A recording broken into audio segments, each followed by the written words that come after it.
video lembaga.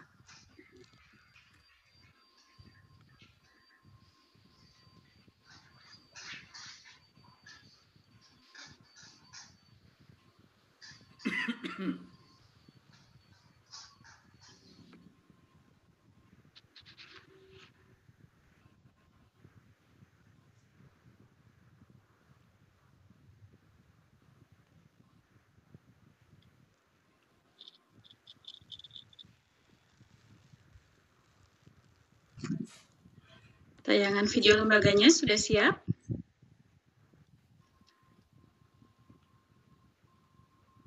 Oke, marilah kita simak terlebih dahulu penjelasan tentang registrasi di Simpek yang akan dijelaskan oleh Bapak Adi Arsandi.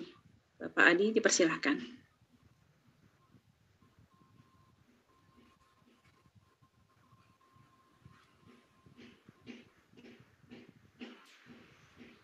Baik, terima kasih Ibu Jumi. Halo, selamat siang sahabat luar biasa, para classmates, dan juga insan edukasi, dimanapun sahabat berada yang sedang menyaksikan di YouTube atau juga mendengarkan di radio edukasi. Perkenalkan, saya Adi Arsandi akan menjelaskan bagaimana prosedur sahabat luar biasa, classmate, dan insan edukasi dapat memperoleh sertifikat dari kegiatan live mendongeng asyik di rumah. Baik, pertama-tama tentunya sahabat luar biasa harus terdaftar dulu secara administrasi di sistem informasi manajemen kami. Caranya bagaimana? Yang pertama yaitu kita kunjungi dulu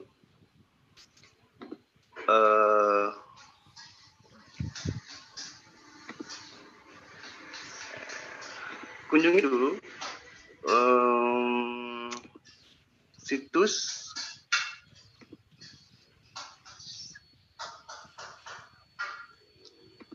Fastingcom TKPLB. Diketik saja di Google Chrome, Fastingcom tkplb.id.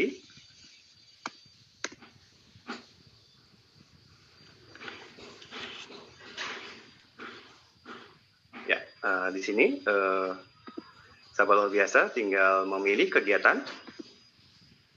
Di ke bawah banyak terdapat flyer-flyer, tinggal pilih kegiatan, misalnya dongeng asik di rumah. Lalu lakukan registrasi. Klik registrasi. Nah, jika sudah memiliki akun, di sini nanti akan ditanya.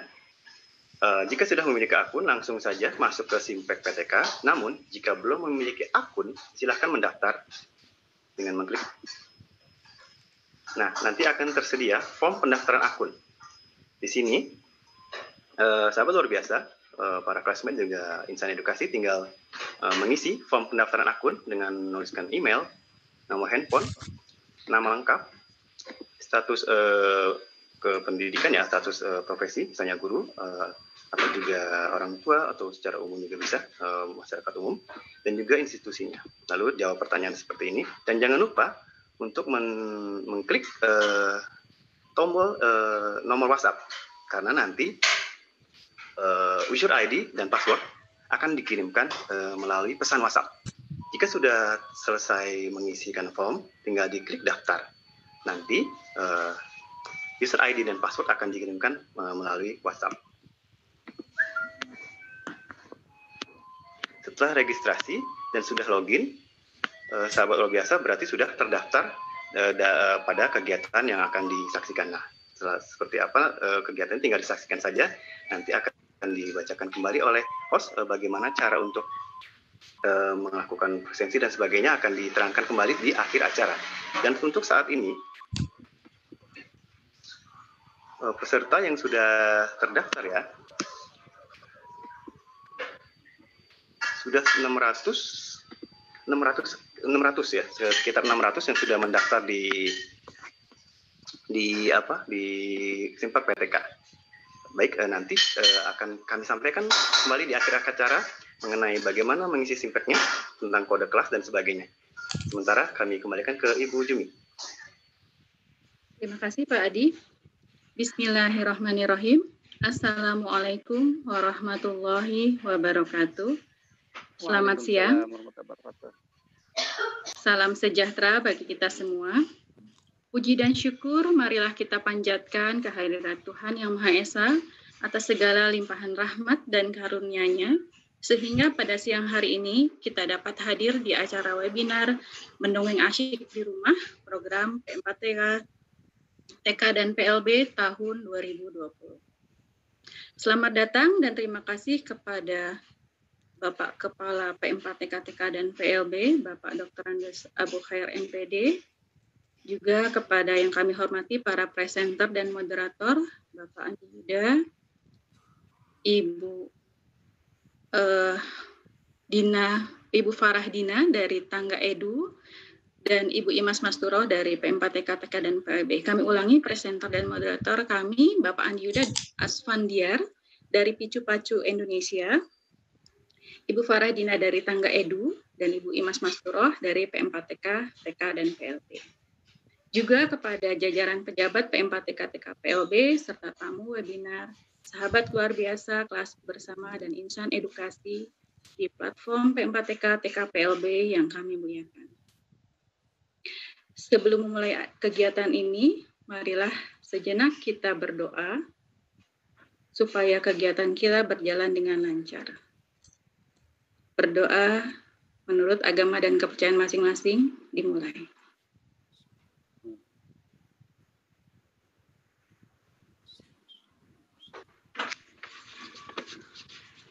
Selesai.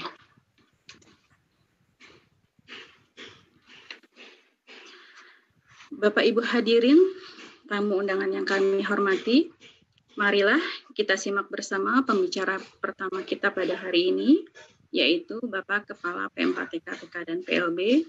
Kepada yang kami hormati, Bapak Dr. Andes Abu Khair MPD, kami persilakan. Terima kasih, Ibu Jumi. Assalamualaikum warahmatullahi wabarakatuh.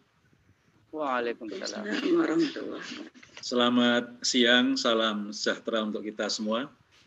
Semoga kesehatan, kebahagiaan, kecemerlangan, dan ketitik-titikan positif lain yang kita tidak sanggup menyebutnya satu persatu, senantiasa Allah limpahkan kepada kita semuanya. Amin, Allahumma amin. Amin. Yang kami hormati narasumber kita pada siang hari ini, Ibu Farah Dina dan Kak Andi Yuda, yang siang hari ini di waktu yang rawan, kalau di jam pelajaran ini adalah rawan mengantuk, apalagi bersanding dengan bantal dan teman-temannya. Namun saya yakin Ibu dan Bapak, seluruh peserta dan undangan yang sudah menjadwalkan mengambil waktu istimewanya siang hari ini, sehingga jam rawan tadi diubah oleh Kak Andi dan Ibu Farah Dina menjadi jam yang istimewa. Tentu ini sebuah kesempatan yang sangat baik. Kami atas nama P4TK, TK dan PLB mengucapkan ribuan terima kasih pada para narasumber dan para peserta yang hadir dalam aula besar, aula virtual yang tadi sudah disampaikan oleh Ibu Jumi, jumlahnya agak sulit dihitung dengan jari.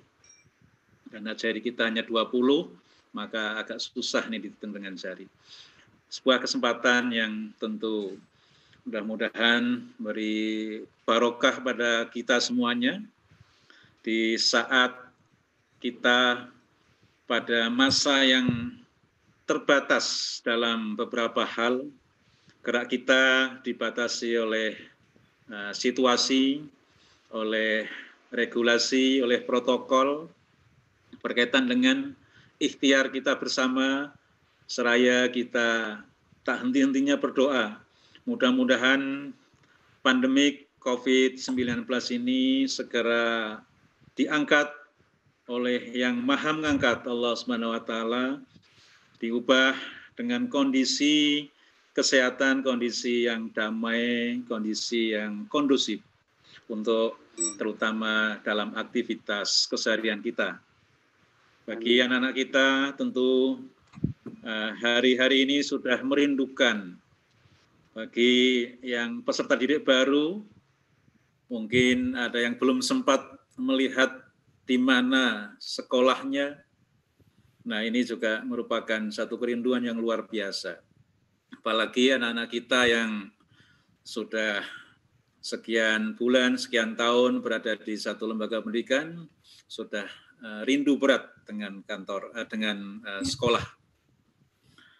Ibu dan Bapak, sahabat luar biasa, terima kasih pula kami sampaikan kepada kelas bersama yang mendukung acara ini, juga sahabat-sahabat edukasi, pendengar dari radio edukasi yang disiarkan langsung dari kota Yogyakarta. Sebuah sinergi untuk menemukan satu formula bagaimana sebuah suasana yang serba terbatas ini kita sama-sama ikhtiar menjadi suasana kebersamaan dengan melakukan satu aktivitas menggunakan moda-moda yang kita miliki. Mendongeng asik di rumah, tentu ini tema yang sangat cocok dengan situasi yang sekarang. Salah satunya kita punya alasan bahwa para orang tua punya lebih banyak waktu ketika anak-anak kita belajar dari rumah. Nah, tentu banyak waktu yang bisa dioptimalkan untuk mentransfer pengetahuan, untuk menurunkan nilai-nilai yang dipahami oleh keluarga dalam kemasan strategi mendongeng. Ibu dan Bapak yang kami hormati, bulan Juli bagi P4TK, TK, dan PLB adalah bulan yang bahagia, bulan yang istimewa, karena setidaknya ada dua hal. Yang pertama, 70 tahun yang lalu, lembaga kami telah berdiri dan sampai hari ini insya Allah tetap mengabdi tiada henti, dan para leluhur dulu menyampaikan inspirasi melayani dengan hati. Nah, dengan strategi mendongeng, mudah-mudahan kita nanti akan tercerahkan oleh Kak Andi Yuda dan Ibu Farah Dina untuk sama-sama kita nanti mengambil hikmah dan kiat-kiat bagaimana tentunya mendongeng yang efektif, mendongeng yang mempunyai nilai bagi pendidikan di negeri kita ini. Ibu dan Bapak yang saya hormati, izinkan sekilas pada kesempatan yang baik ini, saya akan menyampaikan bahan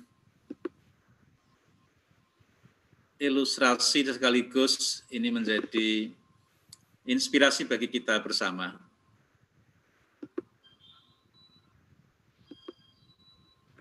Lukisan ini sudah saya share di Instagram, dan setiap ada seminar dan beberapa kesempatan kami coba kenalkan dalam rangka untuk mengingatkan kita bersama bahwa Tuhan yang Maha Berkehendak mencipta kita dengan segala keberagaman.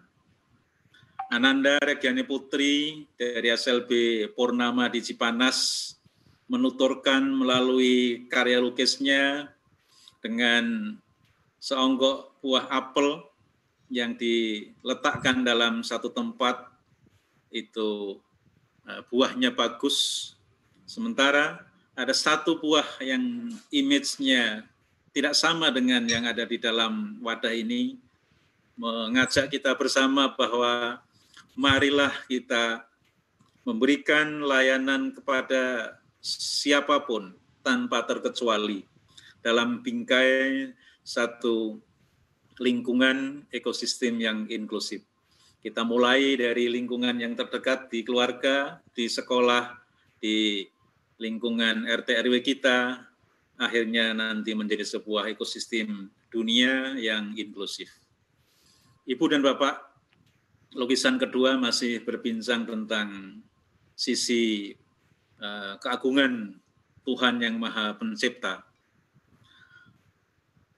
Kita bisa mengambil hikmah dari 5 buah yang ditampilkan oleh Saudara Sahrul, juga dari SLB di Cipanas, menuturkan sebuah harapan bahwa Saudara Sahrul dengan lukisan yang bagus ini bertutur, "Aku memang tidak sempurna karena ada kecacatan fisik yang tidak bisa mendengar dan bicara. Walaupun begitu, dalam hati kami sama dengan orang-orang.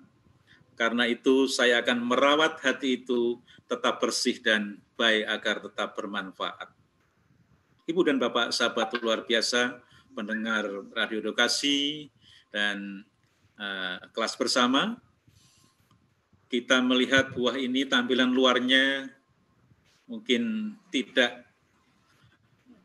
menyenangkan atau tidak indah, tapi kita yakin buah ini kalau kita cicipi bersama, rasanya sama-sama manisnya.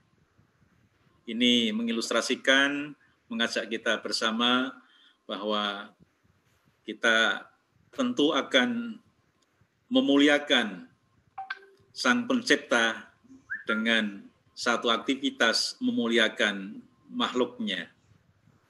Ibu dan Bapak, mendongeng sebagai sebuah strategi tentu bisa untuk menyampaikan nilai-nilai leluhur, menyampaikan konsep-konsep yang sudah kita yakini, yang mungkin turun-temurun, dan juga hal-hal baru berkaitan dengan konsep pendidikan karakter.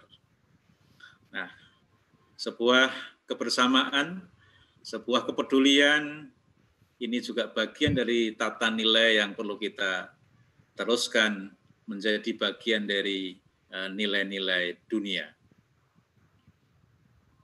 Ibu dan Bapak yang kami hormati, kami mohon izin pada kesempatan ini menyampaikan bahwa keyakinan kita bertambah ketika kita menyaksikan anak-anak kita yang istimewa, anak-anak kita yang diberikan kelebihan oleh Tuhan yang Maha Kuasa. 2 sahabat saya, ini alumni dari SLB di Surabaya dan SLB Cicindo di Bandung, sanggup memberikan karya, sanggup memberikan satu kinerja yang potensinya bisa kita kembangkan secara bersama-sama. Mohon izin, saya belajar mengatur diafragma dalam ponsel, saya belajar dengan Saudara Risang dari Surabaya ini. Kemudian saya sedikit belajar pantomim dari Saudara Lukman yang alumni dari SLB Cicindo. Saya yakin banyak Lukman, banyak Risang yang mungkin belum punya kesempatan untuk bisa bersama-sama dengan kita mengisi untuk kaitan dengan membangun negeri kita, membangun peradaban dunia dengan potensi yang dia miliki. Ibu dan Bapak yang kami hormati, sekilas sebelum saya menutup sambutan ini, saya meneruskan pesan dari Pak Dirjen GTK yang terilhami oleh filosofi dari Ki Hajar Dewantara, bahwa kita sebagai guru, sebagai pendidik ini ibarat sebagai seorang petani. Seorang petani yang menanam padi hanya dapat menuntun tumbuhnya padi. Ia dapat memperbaiki kondisi tanah, memelihara tanaman padi, memberi pupuk dan air, membasmi ulat-ulat atau jamur-jamur yang mengganggu hidup tanaman padi, dan lain sebagainya. Meskipun pertumbuhan tanaman padi dapat diperbaiki, tetapi sang petani tak dapat mengganti kodrat irodatnya padi. Misalnya, ia tak akan dapat menjadikan padi yang ditanamnya itu tumbuh sebagai jagung. Selain itu, sang petani juga tak dapat memelihara tanaman padi seperti tersebut, halnya dengan cara tanaman kedelai atau tanaman yang lainnya. Ini membuktikan bahwa kodrat dan irodahnya adalah kuasa dari Sang Pencipta. Ibu dan Bapak yang kami hormati, kami atas nama P4TK, TK, dan PLB senantiasa memberikan apresiasi kepada Ibu dan Bapak semuanya, berterima kasih dengan forum-forum yang kita laksanakan bersama-sama ini.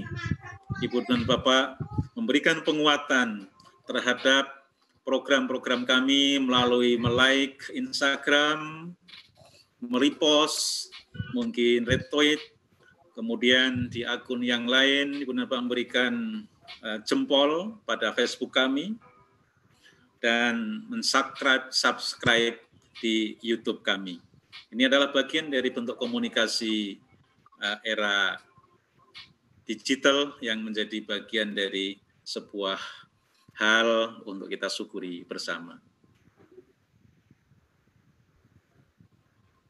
Akhirnya dari Dr. Cipto 9 Bandung, P4TK, TK, dan PLB, sekali lagi memberikan apresiasi yang tinggi kepada Ibu dan Pak semuanya yang hadir pada kesempatan seminar siang hari ini. Dengan mengucapkan Bismillahirrahmanirrahim, kita sesuai dengan keyakinan kita masing-masing berdoa mudah-mudahan seminar siang hari ini memberikan manfaat untuk pendidikan kita, memberikan pencerahan pada kita semuanya, mengawal generasi kita yang tadi pagi juga kita diskusi berkaitan dengan bagaimana anak-anak kita generasi alfa ini menghadapi zamannya. Terima kasih, dan semangat pagi. Assalamualaikum warahmatullahi wabarakatuh. Waalaikumsalam. Waalaikumsalam warahmatullahi wabarakatuh. Terima kasih kepada Bapak Abu Khair MPD, tamu undangan, sahabat luar biasa, classmate, dan insan edukasi. Saatnya kita mengikuti webinar Mendongeng Asik di Rumah yang akan menghadirkan para presenter kita yang sudah bersama kita pada kali ini, yaitu Bapak Andi Yuda Asfandiar dari Picu Pacu Indonesia dan Ibu Farahdina dari Tangga Edu. Sesi ini akan dipandu oleh moderator, yaitu Ibu Imas Masnuroh MPD. Kepada Ibu moderator, kami persilahkan untuk memperkenalkan para presenter dan memandu acara webinar ini. Silakan. Baik, terima kasih Ibu Jumi. Assalamualaikum warahmatullahi wabarakatuh. Selamat siang. Yang terhormat Kepala P4TK, TK, dan PLB, Bapak Dr. Andes Abu Khair, terima kasih atas kesempatan dan kepercayaannya kepada kami untuk melaksanakan webinar ini. Dan sahabat luar biasa, classmate, dan insan edukasi di seluruh Indonesia yang saat ini sedang mengikuti webinar ini, baik melalui platform YouTube maupun radio edukasi Yogyakarta. Selama 1,5 jam ke depan, kita akan bersama-sama membahas tema menarik webinar ini, yaitu mendongeng asik di rumah. Sahabat luar biasa, classmate, dan insan edukasi, pastinya sangat mendambakan anak yang cerdas, kritis, berwawasan luas, mempunyai daya analisa tajam, memahami mana yang boleh dan tidak boleh ditiru. Dan juga di sini, sahabat luar biasa juga mendambakan anak yang mempunyai kecerdasan emosional dan sosial yang baik. Sahabat luar biasa, untuk menumbuhkan itu semua ternyata bisa dilakukan dengan dongeng atau cerita. Luar biasa sekali ya. Baik, untuk selanjutnya, bagaimanakah dongeng bisa menumbuhkan itu semua? Mari kita kupas tuntas bersama para narasumber kita yang luar biasa kali ini, Yang pertama, baik saya akan perkenalkan adalah Kak Andi Yuda Asfandiar, yang bagi kita mungkin di sini sudah tidak asing lagi ya. Beliau adalah seorang desainer grafis, guru, storyteller, story illustrator, trainer, books author, one-liner, dan public speaker. Beliau lahir di Kota Malang tanggal 21 Maret 1966. Beliau pendidikan SD sampai SMA di Kota Malang. ITB, beliau ambil jurusan desain grafis di Bandung ya, sahabat luar biasa, dan lulus tahun 1991. Beliau aktif di kegiatan-kegiatan sejak kecil, mulai dari komunitas bocah kreatif sampai dengan kegiatan pendidikan anak di PAS, yaitu pembinaan anak-anak Salman ITB sebagai pembina. Memenangkan aneka kompetisi mulai lomba menggambar sampai lomba humor monolog. Pengalaman beliau adalah belasan tahun di bidang penerbitan buku, khususnya buku anak-anak dan remaja. Dan beliau yaitu berkarya di penerbit Mizan selama 17 tahun, luar biasa sekali. Nah, beliau telah mendesain sekitar 4.000-an buku, logo, t-shirt, stiker, maupun mainan atau peraga anak-anak, luar biasa. Dan beliau juga adalah pencipta karakter kartun Kucing Mio dan anak-anaknya. Dan kawan-kawan, maaf lupa. Luar biasa sekali saking ininya ya pengalaman beliau itu. Kalau saya harus bacakan semua, ini mungkin tidak akan selesai, malah habis waktunya. Ini beliau luar biasa sekali, dan yang paling ini adalah slogan beliau adalah not only teach but also touch, yaitu luar biasa sekali slogannya. Baik, halo Kak Andi, sudah hadir bersama kita di sini. Halo, Assalamualaikum. Waalaikumsalam Terima kasih Kak Andi, luar biasa. Baik, dan yang selanjutnya adalah narasumber yang kedua kita. Ini ada Ibu Farahdina. Ibu Farahdina, beliau adalah seorang pendidik, pelatih, guru, dan penulis. Ibu Farahdina ini lahir di Jakarta 17 Maret 1980. Alamatnya di Pondok Cibubur, Blok F4, nomor 13, Cimanggis, Depok. Nomor HP-nya 081291773333. Dan beliau pendidikannya itu Tokyo Gakugei University, Tokyo, Jepang.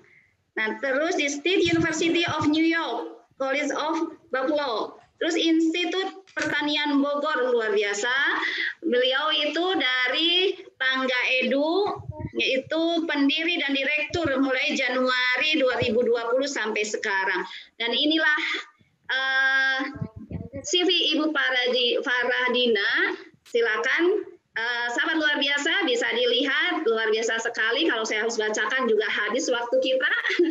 Ya baik, terima kasih, luar biasa sekali narasumber kita. Alhamdulillah, sahabat luar biasa, Classmate dan Insan Edukasi. Kesempatan yang luar biasa kita bisa bersama-sama dengan para narasumber kita kali ini dengan para pakar. Nah, baik, untuk mengefektifkan waktu, sekarang saya persilakan kepada Kak Andi Yuda untuk terlebih dahulu menyampaikan paparannya. Silakan Kak Andi. Oke, baik. Assalamualaikum warahmatullahi wabarakatuh. Waalaikumsalam. Terima kasih buat teman-teman di P4TK, Pak Abu dan tim, dan juga tentunya peserta semuanya yang hadir dan bergabung dan dan ngantuk, jamnya jam ngantuk. Tapi kalau kita mau terus belajar, tidak ada namanya ngantuk, malah semangat, ya kan? Nah, waktu itu ada seekor kucing, dia ngantuk banget.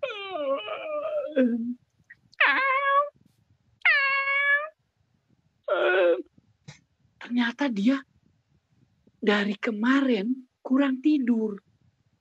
Dia mengerjakan banyak hal. Dia menggambar, dia bernyanyi, dia membersihkan kamar, dia menyiram tanaman. Kemudian apalagi? Dia juga merapikan buku-buku yang dibacanya. Sehingga dia lupa bahwa ada waktunya untuk istirahat. Akhirnya juga sekarang jadi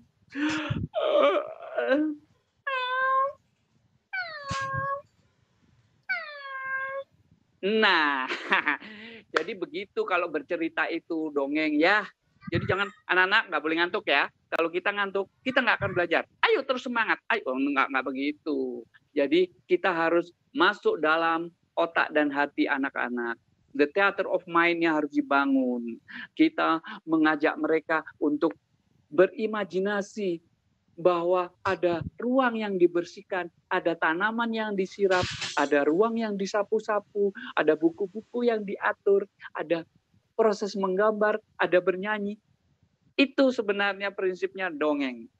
Mentransfer apa yang kita rasakan, apa yang kita lihat, apa yang kita alami dalam bentuk cerita, apakah itu menggunakan gestur, pakai gerak, atau dengan suara. Ketika kita menirukan misalnya suara seekor kucing kecil akan berbeda dengan nah, itu lebih dewasa lagi ya. Baik. Jadi teman-teman, ternyata dongeng itu luar biasa manfaatnya. Jadi dongeng itu bukan membual, bukan ngomong-ngomong nggak jelas, ya, bukan ngomong-ngomong nggak jelas. Tapi dongeng itu betul-betul luar biasa. Saat ini dibutuhkan di era global dan kompetitif seperti saat ini, itu sangat dibutuhkan. Jadi jangan dikira bahwa dongeng itu hanya membuat anak-anak bisa mendapatkan cerita atau mendapatkan informasi. Cerita tentang kucing yang baik dan kucing yang buruk, bukan sekadar itu. Tetapi yang lebih penting adalah anak-anak itu menggunakan hatinya melalui otak dan telinga yang masuk lewat telinga dan mata dari yang didongengkan oleh gurunya, apakah itu melalui pertemuan langsung atau daring jarak jauh seperti sekarang ini, itu membuat anak-anak merasakan. Ini yang penting dalam pendidikan. Merasakan.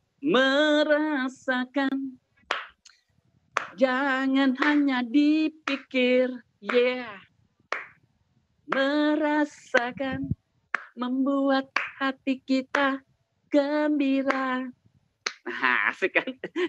Ya, pokoknya kalau sama Kak Andi, kita bercerita, kita harus berani malu.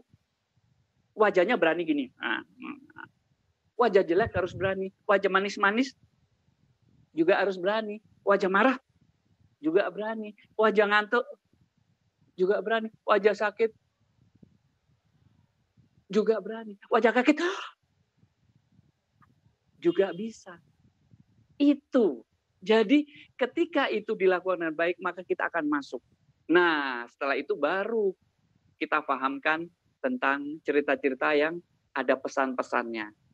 Tapi jangan jatuh menjadi menggurui. Jadi menasehati. Membuat anak-anak jadi takut. Membuat anak-anak jadi harus nurut. Tidak. Berikan mereka kesempatan untuk menilai, mendengarkan, merasakan, menjiwai apa yang didapatnya. Nah, disitulah pembentukan karakter terjadi. Next.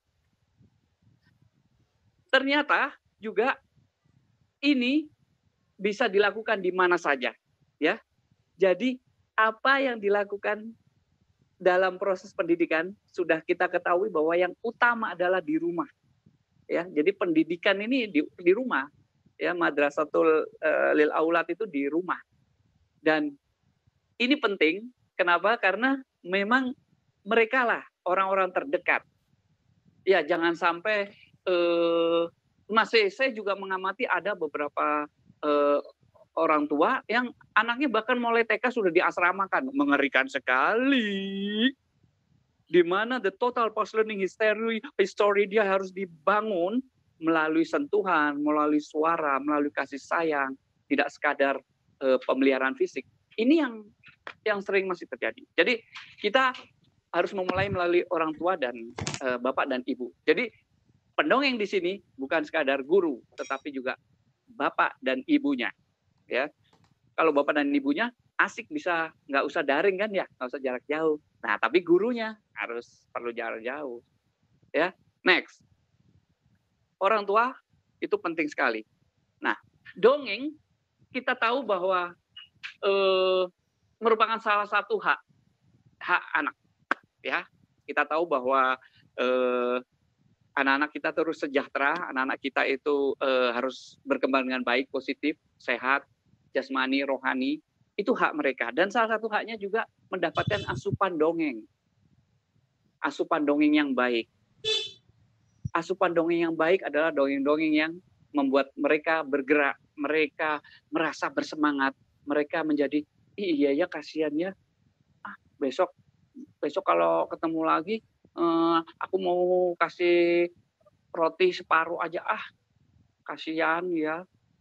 Kemarin aku lihat dia aja diajak main nggak mau, besok mau diajak main.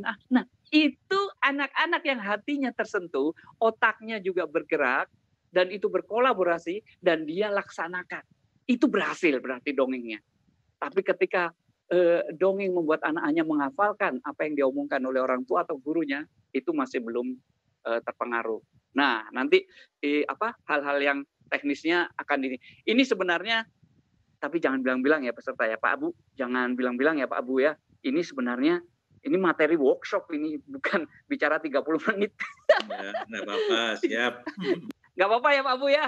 Aduh, karena membutuhkan praktek. Begitu praktek nanti teorinya gampang karena materi ini kan nanti bisa didapat juga oleh teman-teman, silakan. Nah, jadi ternyata karena saking hebatnya dongeng ini punya manfaat yang luar biasa sekali, ya, sangat penting, dan orang tua dan ayah dan ibu itu menjadi agent of change di rumah.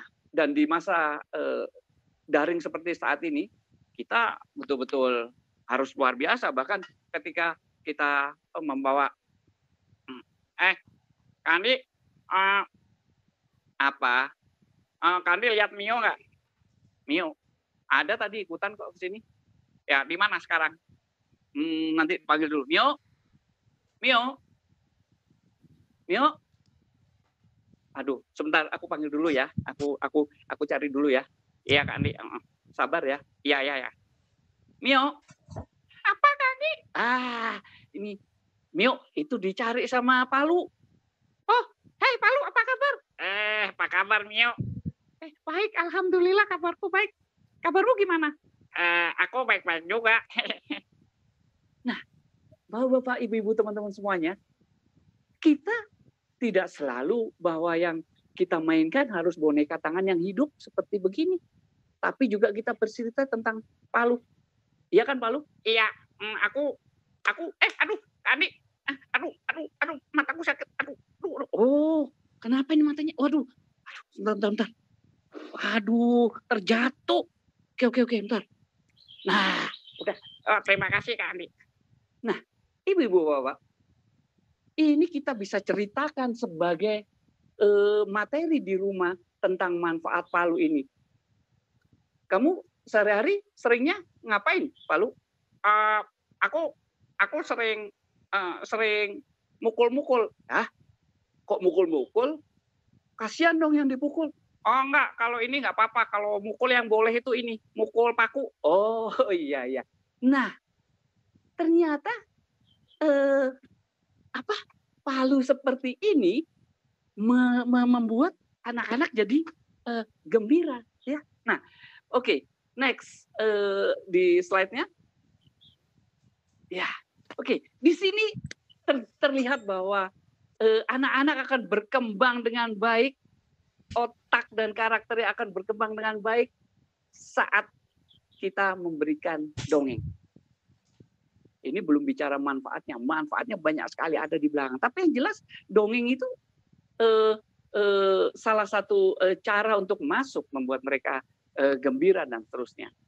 Ya, poin-poin ini mungkin bisa nanti didapat oleh teman-teman, karena seperti saya sampaikan tadi, ini adalah materi penguatan untuk workshop ya. Jadi oke, sekarang tampilkan saya saja supaya bisa terlihat. Next-nya saya akan bicara saja, nggak apa-apa. Materinya sama yang akan saya sampaikan. Boleh. Nah, sekarang kelihatan. Jadi kita ini wajah ini penting sekali dalam berekspresi. Jadi nggak bisa.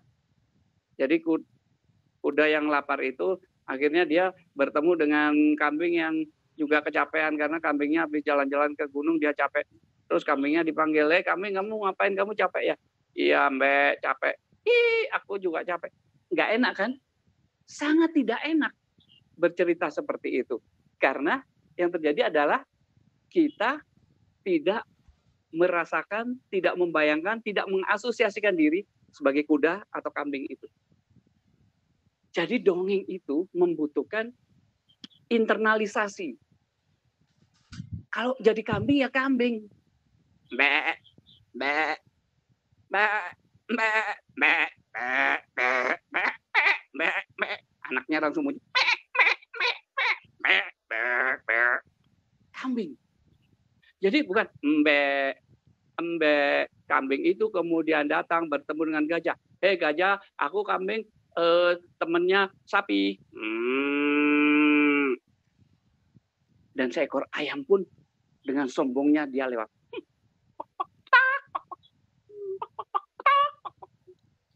Kambing, kamu kenapa sih kok ada jenggotnya gitu?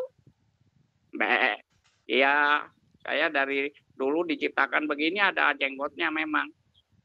Kalau aku nggak punya jenggot.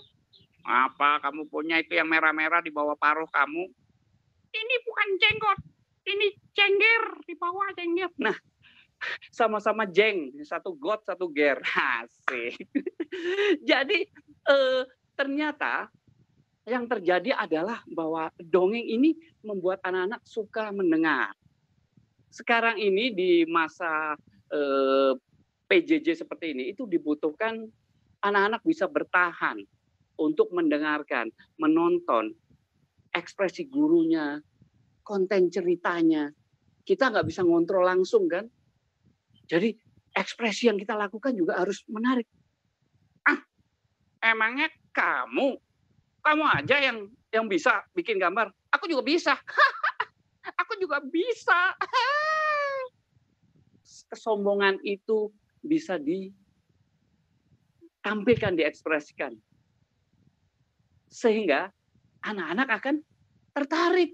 Tapi kalau kita diam ke lempeng, seperti halnya misalnya kita melihatnya seperti cuma baca buku, ya kelinci itu dia sebenarnya sedih karena kemarin tidak diajak main-main oleh si Tomo. Tomo itu kucing yang dia biasanya kalau bermain nggak enak sama sekali. Tapi beda dengan kelinci itu, dia sangat sedih. Aku nggak diajak main sama Tomo. Tomo biasanya mengajak main. Tomo itu seekor kucing yang besar. Hei, kelinci, aku ngajak main kamu besok aja, hari ini tidak. Seekor kucing besar dan agak sombong. Nah, itu diolah ekspresinya. Vokal juga jangan ketimi-ketimi. Jadi ya, jangan suara itu yang lantang. Tapi bukan scream, bukan berteriak. Tapi nggak usah berpuisi, bergaya. Kuda itu, itu lebay. Dan kalau kita lebay, gampang capek. Dan kalau kita capek, gampang marah. Dan kalau gampang marah, begitu ada gangguan sedikit anak-anak yang mendengarkan kita, misalnya tiba-tiba berteriak atau wah jadi terganggu. Jadi itu harus diatur ininya kestabilan kita dalam berbicara.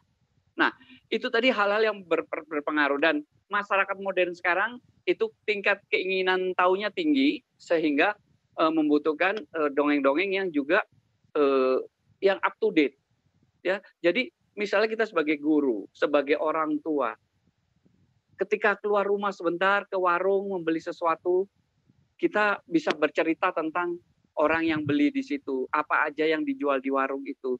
Kemudian bagaimana dia menata barang-barangnya. Itu juga menjadi cerita. Apa hikmah yang bisa didapat? Membuat anak-anak jadi ternyata tahu warung itu bukan sekadar menaruh barang, tapi gimana caranya supaya barangnya laku, supaya barangnya bisa terlihat, supaya orang senang, bagaimana yang jualnya ramah, cara melayaninya, nggak marah-marah atau nggak mudah, belinya dikit aja ribut, banyak orang. Nggak begitu, semuanya diterima dengan syukur. Jadi kita bisa menyampaikan konsep syukur melalui cerita, misalnya ibu warung.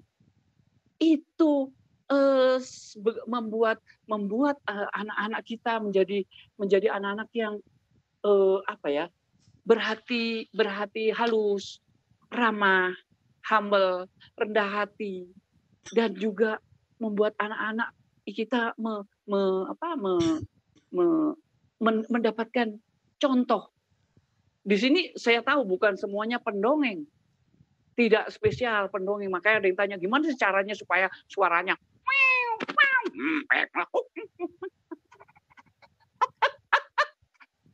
itu anjing kecil, tapi gitu anjingnya besar, begitu anjing galak. Kita tiru, kita suara, ya. Jadi kalau tadi ada yang bilang apa bedanya dengan read aloud? Read aloud itu bercerita menggunakan buku dengan suara yang cukup keras, bukan berteriak. Tetap salah kalau ada yang read aloud itu ceritanya teriak-teriak, bukan. Teriak-teriak itu Tarsan itu namanya. Jadi kita bersuara yang cukup intonasinya jelas, irama jelas, tetap ada ekspresi. Nggak mungkin kita, mereka sudah datang tetapi mereka pulang kembali karena ternyata tokonya tutup. Hah? Memang terdengar, tapi itu nggak ada ekspresi. Tapi mereka sudah datang, tapi akhirnya mereka pulang kembali. Soalnya tokonya tutup. Nah, itu caranya seperti itu. Ya, jadi kita bisa mempelajari berbagai hal. Yang jelas anak-anak itu pendengarannya tidak seperti pendengaran orang yang sudah matang. Sehingga mereka ketika kita bercerita dongeng dan sebagainya, itu kita konsentrasi. Kita bersuara yang bagus. Terus tiba-tiba ada yang nyela. Biasa. Jangan dihiraukan. Jangan kuda itu kemudian dia akan menyerang. Apa sayang? Oh iya. Sebentar ya, dilanjutin lagi. Itu rusak semuanya. Jadi saya sering lihat itu guru-guru juga kadang orang tua cerita ketika disela, dilayani, jangan dilayani. Tapi kalau disela terus, kita terus juga begitu. Kita ada tambah ekspresi gitu. Sambil dipegang kepalanya, maksudnya suruh duduk. Harus berteknik, harus kreatif. Jadi nggak terus kita ngomong seru, dia yang nyela itu terus nyela-nyela, terus dihiraukan. Membuat apa? Ya yang lainnya terganggu. Makanya anak yang menyela itu biasanya dia kadang-kadang sudah baca bukunya, dia sudah tahu ceritanya. Makanya kita harus mempersiapkan diri. Apa yang kita ceritakan harus yang sesuatu yang dan ekspresi. Aku ini raja yang paling TOPBGT. Kamu, kamu kura-kura kecil. Jangan coba-coba berkata kamu raja. Ketawanya juga jangan aku raja di sini yang itu yang membuat anak-anak Bu Guru mah nggak kayak raja. Jadi anak-anak menyela, anak-anak mengini begitu. Dan ketika kita mendongeng sesuatu itu nggak usah malu-malu, ya nggak usah malu-malu. Jadi nggak usah takut-takut dengan ekspresi kita. Jangan terus nanti diketawain, jangan. Dan memang kalau kita lucu ya lucu aja. Ada suatu saat waktu itu ada seorang ustadz, ya dia guru ngaji gitu, ustadz ngaji gitu, tanya, Kak Andi, aduh ini anak-anak makin nggak bener tuh. Kenapa sih Pak? Iya, masa saya dibilang monyet? Oh gitu, dibilang monyet. Emangnya gimana? Kenapa kok tiba-tiba dibilang monyet? Ya pasti ada alasannya kan. Terus dia bilang, iya kan waktu itu aku cerita. Saya cerita kan dia. Terus aku tuh, saya berlagak seperti monyet dan dipanggil monyet. Apa yang saya sampaikan? Selamat Ustadz. Berarti Anda benar. Yang diadegankan benar dan yang diadegankan diterima, dimengerti, difahami oleh anak-anak. Bahwa itu adalah adegan monyet. Itu harus bersyukur.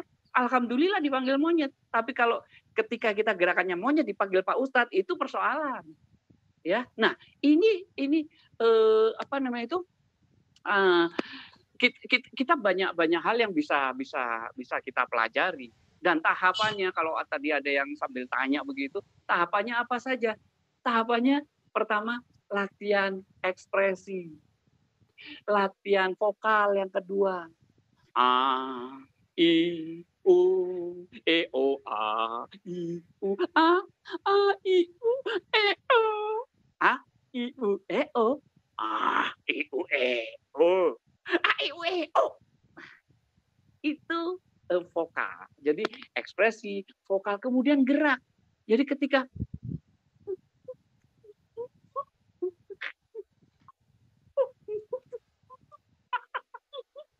kita mengekspresikan monyet, kita gerak. Itu dilatih. Lihat di depan kaca, kita suarakan, kita mainkan, dan kita coba itu semuanya. Pokoknya harus jangan jaim, jangan merasa Anda pendongeng. Itu yang bahaya. Kalau sudah merasa pendongeng, merasa sudah bisa, bahaya. Saya sampai hari ini ketika ketemu anak baru, anak itu besok ketemu lagi, itu ketemu anak baru lagi, padahal anaknya anak lama kan. Artinya apa? Anak-anak itu cepat bosan, sehingga membutuhkan hal-hal yang selalu baru. Makanya sering ketika ditanya, anak-anak, kita hari ini cerita tentang robot atau dinosaurus? Dia pilih dinosaurus. Atau cerita dinosaurus atau tentang kura-kura yang pinter naik sepeda? Kura-kura pinter naik sepeda. Jadi dia milih yang kedua, kenapa? Karena yang pertama udah tahu.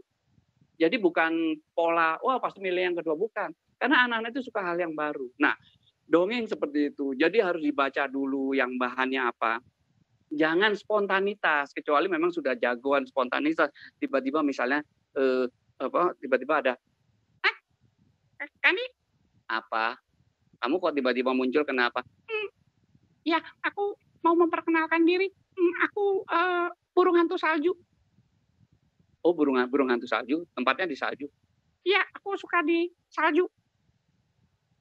Kalau kita bisa cepat spontanitas nggak apa-apa. Tetapi bahwa persiapan mendongeng itu membantu kesuksesan 50%, ya, membantunya dalam sebuah kesuksesan sebuah proses dongeng dan cerita. Jadi nggak asal-asalan, dongeng itu tidak mudah. Bercerita itu tidak mudah. Jadi saya mengatakan gitu bukan terus ini sulit, bukan. Tidak mudah itu apa? Kita harus siap. Kita harus mempersiapkan diri. Ya, kita juga nggak boleh sakit. Kalau mau bercerita, dongeng banyak batuk, wah itu ganggu itu. Karena apa yang kita suarakan, apa yang kita gerakkan, apa yang kita lakukan, itu dianggap oleh anak-anak bagian dari cerita. Nggak bisa kita lagi, langitnya begitu biru. Dan itu sangat mengganggu.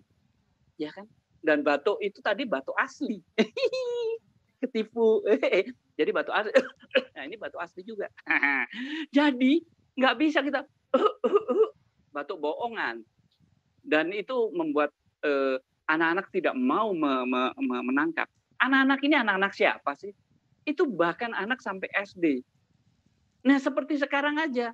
Anda bukan anak-anak, tapi kenapa kok mau dengerin dongeng saya? Ayo. Nah, berarti dongeng itu universal. Ya. Jadi sangat universal. seperti halnya misalnya di sini ada bapak-bapak mendengarkan khotib Jumat, dia bertuturnya enak, apalagi pengalaman sendiri, diceritakan. Itu lebih menarik daripada yang baca, lempeng, nggak memperhatikan audiensnya. Pasti ngantuk. Pasti jamaah itu cari tempat nyandar yang asik kayak gitu, pura-pura zikir padahal tidur. Itu masalah. Real itu terjadi. Ya, kita tahu itu karena saya tahu karena lihat kan, mempelajari itu semua. Nah, begitu Ibu-ibu. Jadi Bapak-bapak sekalian, jadi kita sekarang ini udah di zamannya berbagai barang komunikasi yang luar biasa. Tetapi bahwa kita tahu bahwa dongeng ini itu pertama itu sangat memicu daya kritis dan kuriositas anak. Jadi anak-anak yang kritis itu biasanya dari sejak kecil itu biasa didongengin. Saya bisa berkata gini, saya punya murid-murid yang sekarang itu sudah punya anak. Itu dulu pernah saya dongengin semuanya. Dan ketika sudah gede, dia masih ingat dan dia mengambil hikmah-hikmah yang ini dan dia lakukan dengan dalam keseharian dia. Tidak hanya di bidang pendidikan, dia di bidang macam-macam. Jadi dongeng ini membentuk karakter bukan sekadar di urusan pendidikan, tapi berbagai hal, ya. Jadi nah seperti ini. Jadi seperti saya lagi mendongeng ini, kemudian muncul cat kata-kata itu persis seperti ketika kita dongeng itu ada anak yang bertanya. Harus diapain? Sambil jalan, sambil lewat, ya. Jadi tadi sudah saya sampaikan ketika ada yang bertanya begitu, nggak usah diwaro, ya, nggak usah dihiraukan, karena kita akan terus dengan dongeng kita, tetapi dengan ekspresi-ekspresi gerakan untuk mengendalikan anak-anak yang kita tahu bahwa itu adalah anak-anak yang biasanya suka bertanya. Makanya jangan meremehkan anak-anak didik kita. Anak-anak didik kita itu kadang-kadang ada yang keluarganya di rumah ada perpustakaan, ada buku, banyak buku dan sebagainya. Makanya sebagai guru harus banyak baca, banyak tahu. Nggak banyak baca jadi sok tahu. Dan anak-anak itu tahu sehingga dia bertanya. Dia menginsert dongeng kita. Bu guru, enggak gitu, kan waktu itu masih siang. Ayo, diprotes begitu. Ketika jalan ceritanya kita ubah-ubah. Jadi hati-hati.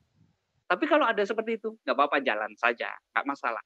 Jadi kita juga jangan terlalu takut dengan kondisi, karena anak-anak biasa bertanya dan sebagainya. Tapi kita tahu bahwa lokasi bercerita, lokasi dongeng, itu juga bisa kita atur.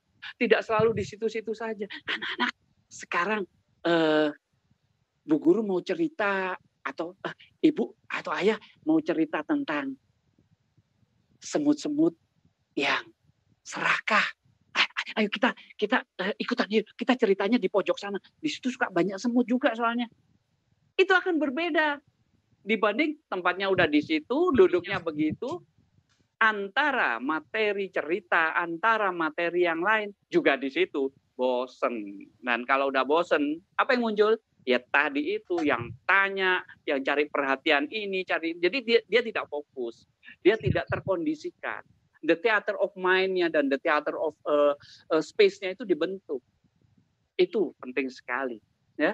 Nah, ternyata dongeng itu kadang-kadang juga ketika kita berkatanya dengan pronunciasi yang jelas, pronunciation-nya jelas, kemudian urutannya juga, sistematikanya juga jelas, itu membuat anak-anak juga belajar kosakata, belajar tentang kata-kata baru. Itu apalagi ini buat anak siapapun, anak biasa, misalnya anak tunarungu juga bisa belajar banyak baca kata-kata dari situ. Nah, tetapi bahwa kita yang sebagai guru ini kan menghimpun, mengoleksi karakter-karakter anak yang berbeda dari latar belakang pendidikan berbeda, gaya belajar yang berbeda. Sehingga kita juga nggak bisa memenuhi semuanya. Kita ambil benang merahnya, kita ambil garis-garisnya. Tadi ada yang bertanya, kalau latihan suara gimana? Ya latihan saja. Jangan misalnya suara ayam, ada tulisan kukuruyuk, kemudian pas dongeng, pagi itu terdengar suara ayam kukuruyuk. Kukuruyuk itu tulisan. KUKURUYUK. Kukuruyuk. Bukan suara ayam jantan. Kalau mau dengerin habis subuh itu dengerin aslinya.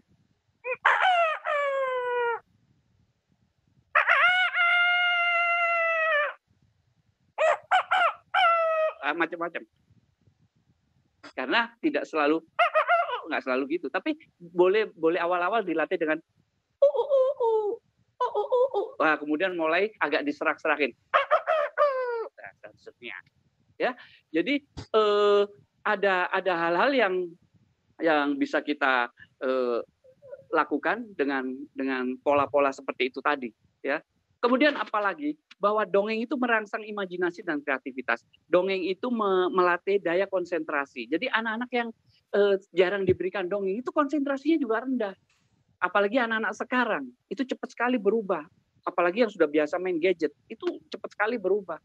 Nah, dongeng itu perlu persiapan yang matang. Nanti ini dongengnya tentang rasa takut misalnya gitu. Tidak boleh takut. Ya ceritanya harus yang betul-betul itu membuat anak-anak nanti belajar takut, tidak takut begitu. Jadi ceritanya harus memang lubangnya besar sekali, tapi ada seekor kelinci yang nggak mau loncat. Dia diem aja. Yang lain, binatang lain sudah loncat. Kodok udah loncat. Wih. Kuda udah loncat. Loncat teman. Tinggal seekor kelinci. Kemudian datanglah seekor kura-kura pelan-pelan. Kelinci, kenapa kamu nggak loncat? Enggak, aku takut jatuh. Dan kura-kura pun bilang, kalau aku memang nggak bisa loncat. Kakiku pendek, badanku berat. Tapi kamu sama Allah dikasih kaki panjang yang belakang. Dan kamu tuh jagoan loncat. Oh gitu. Ayo coba aja dulu. Jangan loncat yang di lubang itu. Yang di situ coba dulu yang pelan-pelan loncat. Nah, akhirnya kelinci itu mau belajar dan dia tidak takut lagi dan dia mencoba meloncati lubang itu dan berhasil. Poin itu membuat anak-anak yang didongengin mau berlatih keras. Tidak putus asa, tidak mundur, walaupun sederhana. Dia mensyukuri punya kaki dan dia coba untuk loncat. Itu. Jadi dongeng ini membuat anak-anak berpikir, anak-anak berasosiasi, kemudian anak-anak lagi juga terbangun budaya literasinya. Literasi itu bukan baca buku saja. Literasi itu ya dongeng, menggambar, main pantomim itu literasi semuanya. Kalau di konsep saya di Picu Pacu, di sekolah saya itu saya konsepkan gerak, suara, dan gambar. Jadi seorang guru, seorang pendidik harus bisa bergerak. Bergerak apakah itu? Bergerak.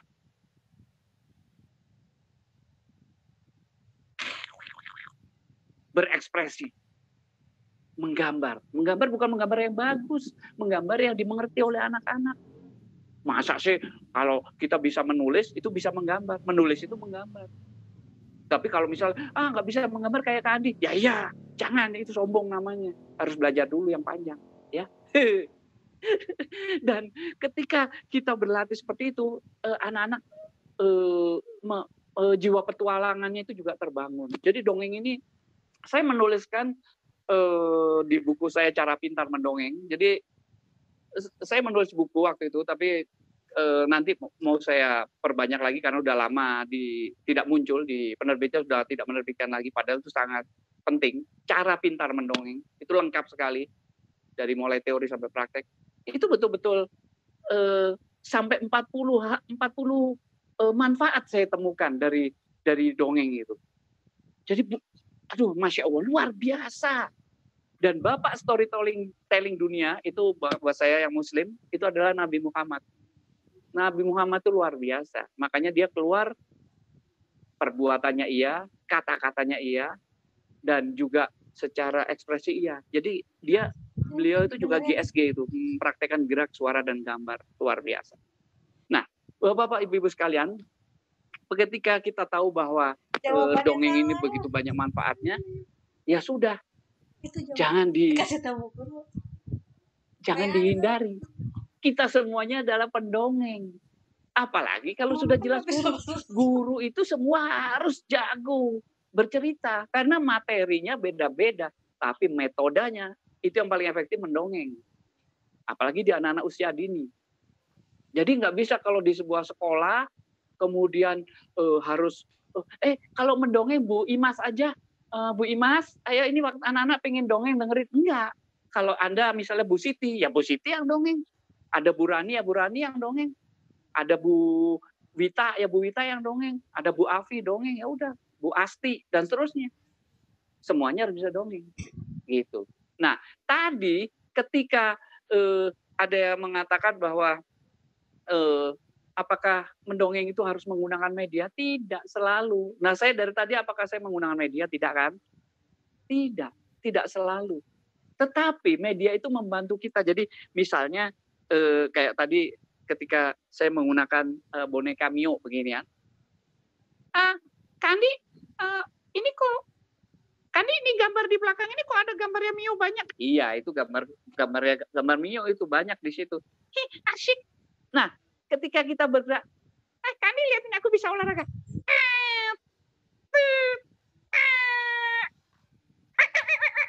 Bisa nggak Kandi? Oh, bisa juga kan. Itu kan olahraga kan, biar sehat kan? Iya Kandi. Nah, ketika kita menggunakan media boneka tangan, itu boleh.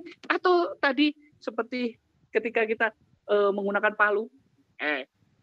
Teman-teman, aku tadi udah memperkenalkan diri, aku palu. Aku suka memukul paku, juga memukul benda-benda yang lain yang memang dibutuhkan agar bermanfaat bagi manusia. Apakah kalian pernah lihat aku? Ya pasti pernah lah palu.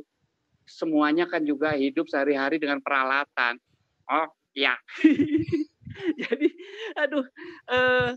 kita jadi bisa menggunakan banyak hal, bahkan sampai kaleng-kaleng muk begini juga bisa menjadi sebuah alat dongeng. Ketika Anda bisa bermain musik, dimulai dulu dengan sebelum dongeng misalnya tiba-tiba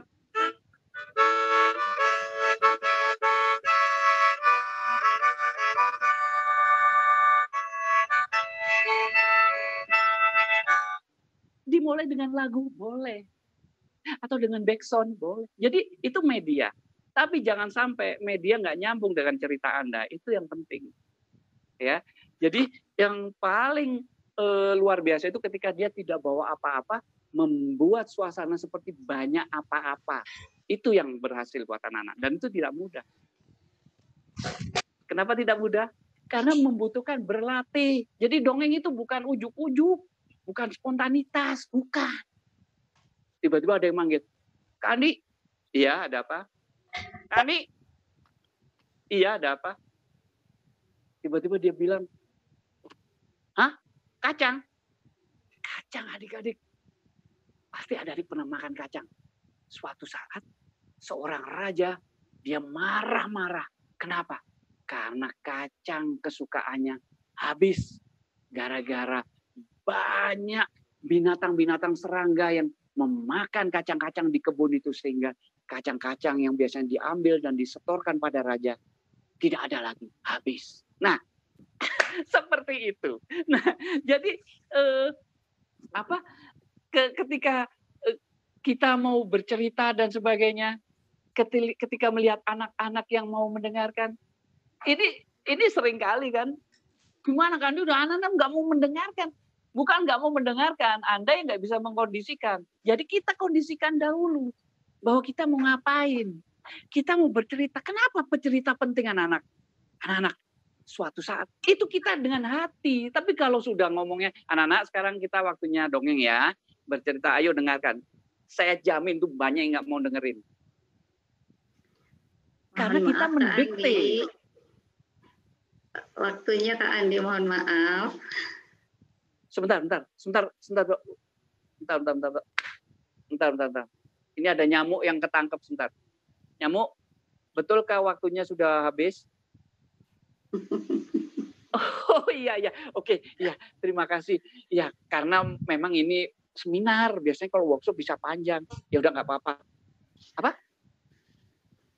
Oh iya nyamuk ya, udah ngingetin. Ya mudah-mudahan buku Cara Pintar Mendongeng nanti bisa muncul. Tapi jangan khawatir ibu-ibu semuanya.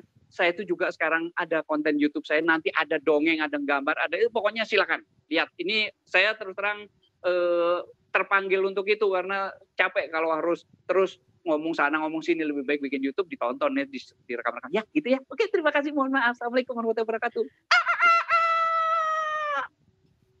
Baik Kak Andi, terima kasih, luar biasa sekali. Sampai tidak terasa waktunya Kak Andi ya. Ini sahabat luar biasa. Alhamdulillah dari Kak Andi barusan, kalaupun kita masih penasaran, tapi tunggu nanti Kak Andi ini masih banyak pertanyaan. Tahan dulu para sahabat luar biasa ya, masih ada satu pemateri lagi.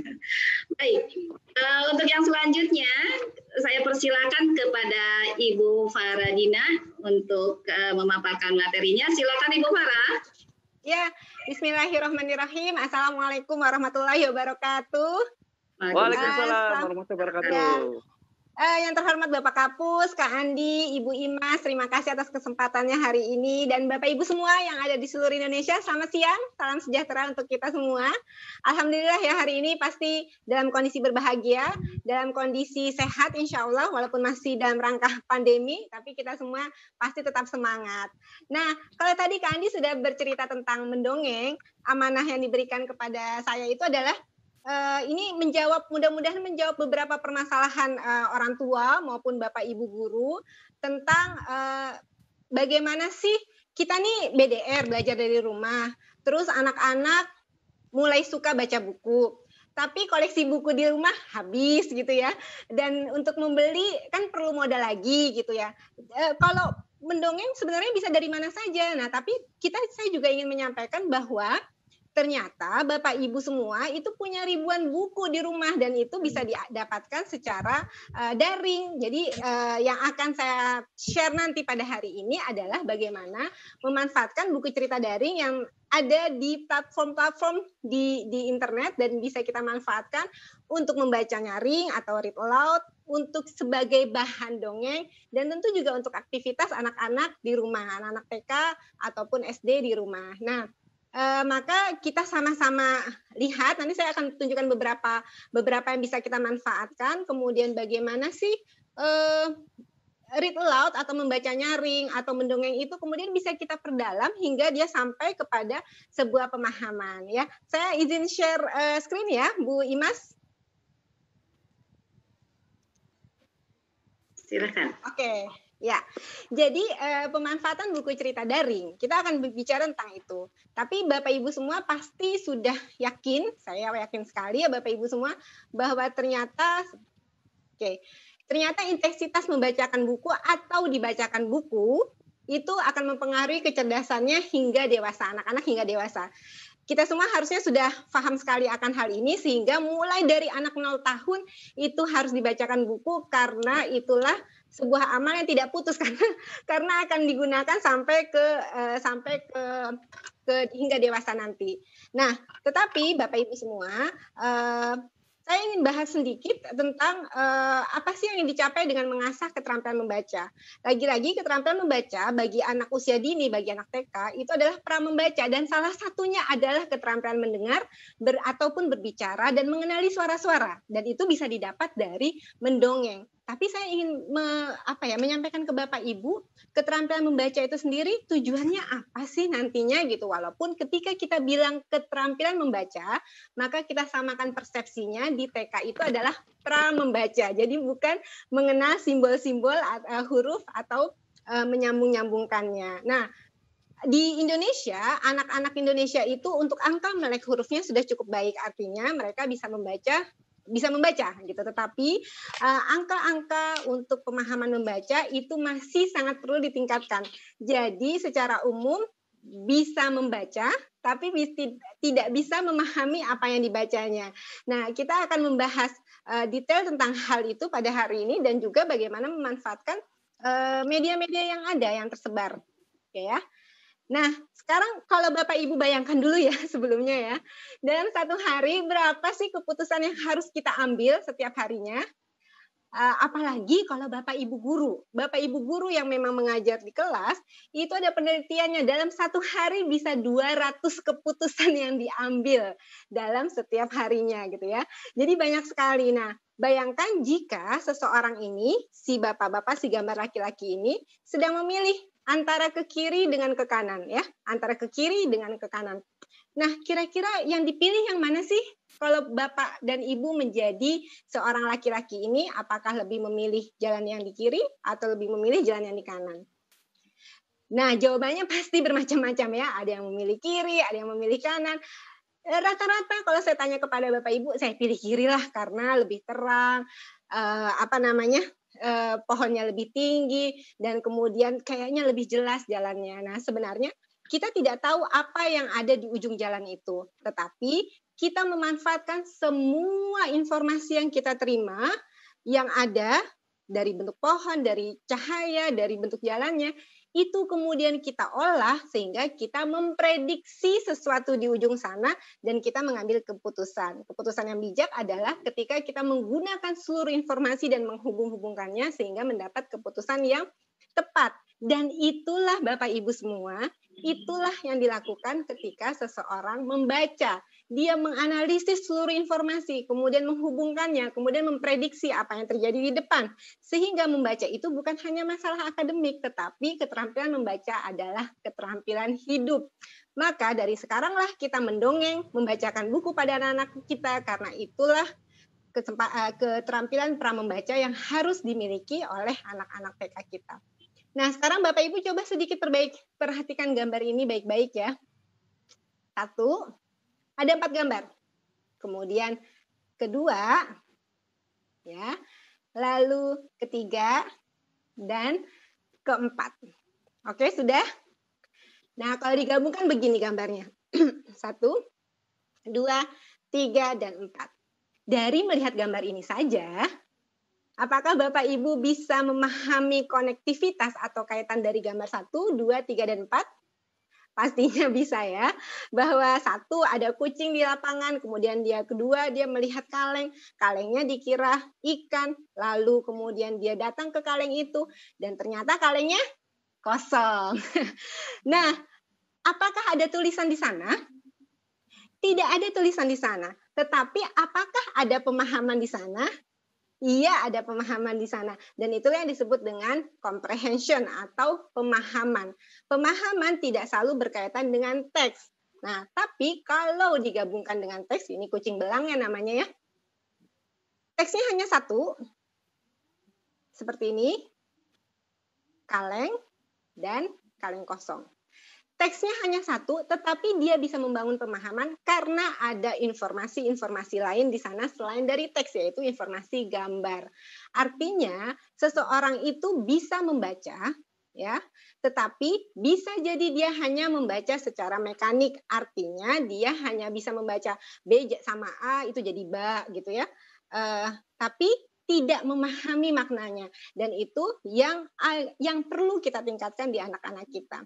Karena itu membaca, dibacakan buku, mendongeng, didongengkan, itu adalah melatih keterampilan berpikir kritis dan kreatif. Dilatih dari membaca dan pemahaman membaca.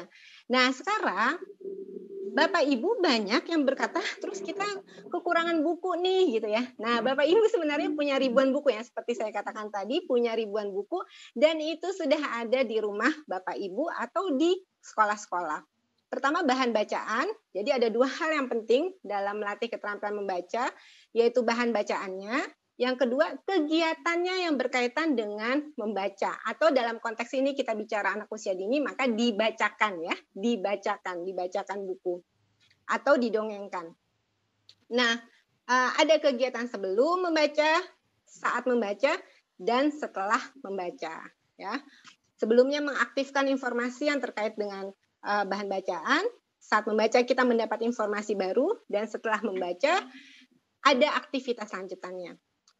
Nah, ini bahan bacaannya dulu yang pertama kita bahas ya. Bahan bacaan, maka kita bisa memanfaatkan buku cerita daring. Mudah-mudahan Bapak Ibu sudah terekspos dengan informasi ini, tapi jika belum, maka bisa dilihat di berbagai website yang ada. Yang pertama, ipusnas.id. Jadi Perpustakaan Nasional kita itu punya perpustakaan daring yang bisa digunakan kapan saja dan di mana saja. Tapi Bapak dan Ibu harus mendownload atau mengunduh dulu aplikasinya. Setelah itu ada ribuan buku itu yang bisa digunakan di rumah. Nah, yang kedua adalah literasicloud.org. Ya, ini adalah kumpulan juga buku cerita, ada sekitar yang berbahasa Indonesia, ada sekitar 200 buku. Itu belum lagi yang bahasa Inggris. Nah, ini bisa jadi bahan membaca nyaring untuk di rumah, juga bisa untuk bahan kita untuk mendongengkan, dan nanti juga ada aktivitas yang bisa dikembangkan dari hal itu. Nah, kemudian ada letsreadasia.org. Bapak Ibu tinggal masuk ke sana, websitenya letsreadasia.org. Itu pun ada sekitar kurang lebih yang berbahasa Indonesia itu ada sekitar 400-an buku. Artinya Bapak Ibu sudah punya berapa tuh ribuan buku di rumah ya. Jadi tidak mungkin kekurangan buku-buku. Nah, kemudian yang selanjutnya itu adalah yang kami kembangkan dari tanggaedu.com/media belajar. Nah, bedanya di Tangga Edu ini ada buku-buku yang kita upload atau kita unggah, baik buku yang kami terbitkan sendiri ataupun buku-buku yang diambil dari platform-platform yang ada di platform yang ada di internet seperti Let's Read Asia dan Room to Read, dan ini bisa siapa saja boleh mengunduh. Nah, perbedaannya adalah ada aktivitas tambahan setelah membaca. Jadi ada aktivitas tambahan setelah membaca dalam kegiatan-kegiatan itu. Gunanya untuk apa aktivitas tambahan itu? Supaya menambah pemahaman anak-anak terhadap membaca, dan bahwa membaca itu bukan hanya duduk diam atau dibacakan buku ya, bukan hanya duduk diam dan mendengarkan, tapi ada aktivitas yang bisa dilakukan untuk mengkoneksikan antara isi buku dengan apa yang kehidupan sehari-hari yang dia alami. Nah, jadi ini ya sumber buku cerita daring, ada 4 kurang lebih, ada lagi yang lainnya, masih ada beberapa, tapi yang cukup saya sampaikan yang 4 ini, karena ini yang paling banyak isinya dengan bahasa Indonesia. Nah, kemudian setelah bicara bukunya, kita sudah punya buku daring. Nah, sekarang kita punya lagi kegiatannya seperti apa sih setelah aktivitas gitu. Biasanya setelah membaca buku udah selesai gitu. Padahal itu harus diintegrasikan untuk membangun pemahaman. Nah, membangun pemahamannya ini lah yang perlu kita lakukan gitu ya. Gimana caranya membangun pemahaman ini? Ya, kegiatannya nih ya, saya bahas sedikit ya.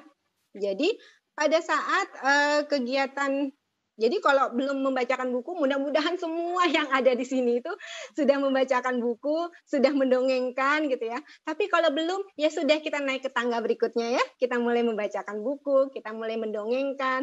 Kalau sudah membacakan buku, sudah mendongengkan, kita tambah lagi ke tangga berikutnya, membaca dengan aktivitas lanjutan. Apa sih aktivitas lanjutan itu? Akan saya bahas sedikit. Jadi setelah kegiatan membaca, kita mau membangun pemahamannya. Nah, membangun pemahaman itu mengkoneksikan antara satu bahan bacaan dengan hal-hal yang terjadi yang memang real atau nyata. Sehingga itu secara secara bertahap itu sebenarnya membangun analisisnya. Nah, saya singkat menjadi paham. Yang pertama, perhatikan detail, ya. Perhatikan detail. Bagaimana kita melatih anak memperhatikan detail dari cerita yang dibacakan atau didongengkan. Yang kedua, A-nya adalah arti kosakata. Ya, bagaimana arti kosakata itu sampai pada anak-anak sehingga anak-anak mendapat kosakata baru, dan kaya tidaknya kosakata inilah yang akan menentukan seseorang nanti mudah memahami sesuatu atau tidak, nanti dia bisa berpikir kritis atau tidak, bisa berpikir analisis atau tidak. Jadi semakin kaya kosakatanya, semakin Bapak Ibu guru mengenalkan kosakata-kosakata baru, maka itu bisa dianggap mudah-mudahan sebuah amal yang nanti akan digunakan sepanjang hidupnya si kosakata ini. Kemudian yang ketiga adalah hubungkan informasi. Nah, H-nya yang keempat adalah asyik berimajinasi, dan yang terakhir M-nya adalah menyimpulkan ide besar. Jadi paham itu perhatikan detail, arti kosakata, hubungkan informasi, asyik berimajinasi, dan menyimpulkan ide besar. Saya contohkan beberapa saja. Ini contoh perhatikan detail. Ini adalah sebuah cerita yang bisa diunduh di tanggaedu.com ya.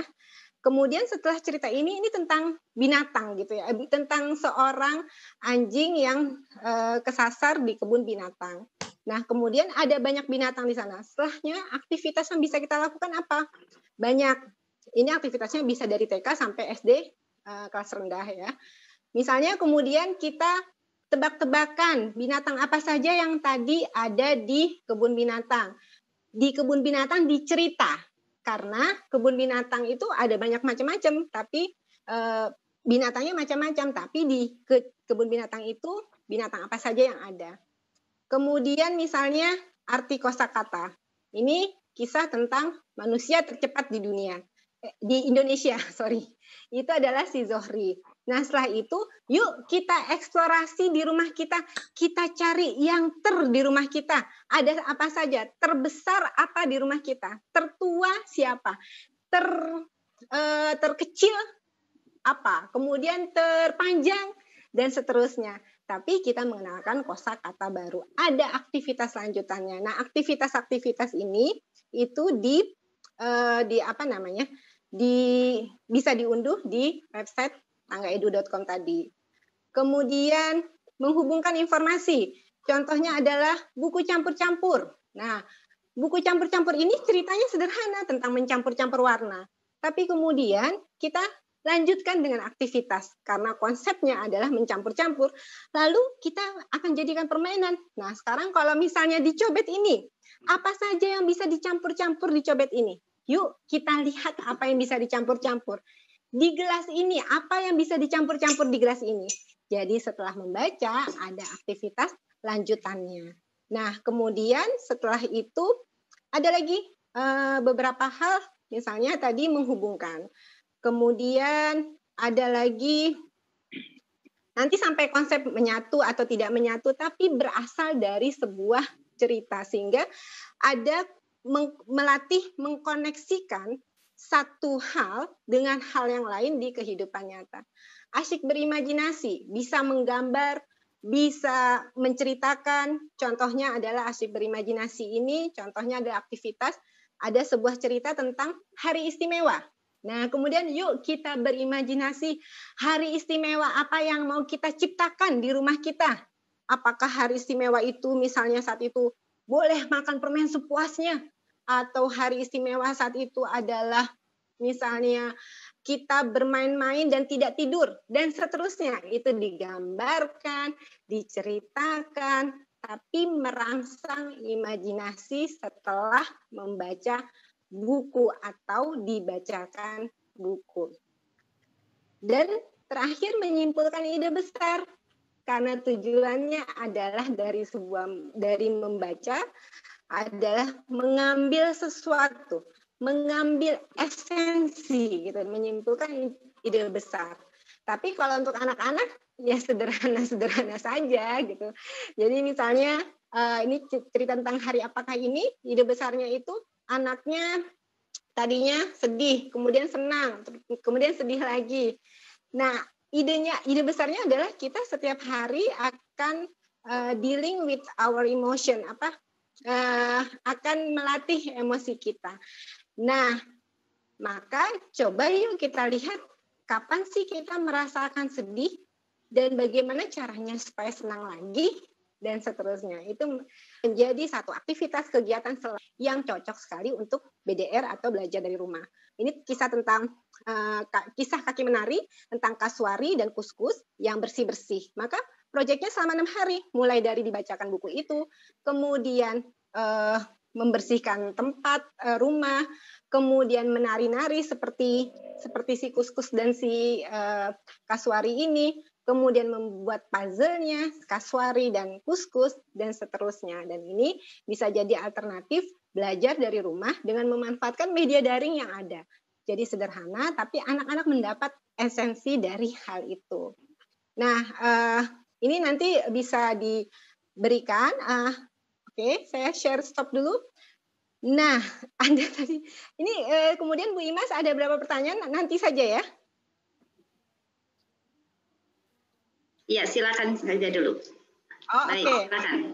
Picture book-nya untuk usia berapa sih? Nah, picture book-nya itu biasanya berlevel dan itu bisa sampai dari kelas kalau yang dibuat tangga edu itu bisa sampai kelas 5 ya, karena kelas tinggi. Tapi yang biasanya tadi yang saya sampaikan beberapa website itu biasanya ya picture book sampai yang teksnya cukup banyak. Jadi kalau di Indonesia mungkin sekitar anak kelas 3, anak kelas 4 itu masih bisa digunakan. Dari mulai TK ya, kalau dibacakan buku kan TK itu bisa semua gitu.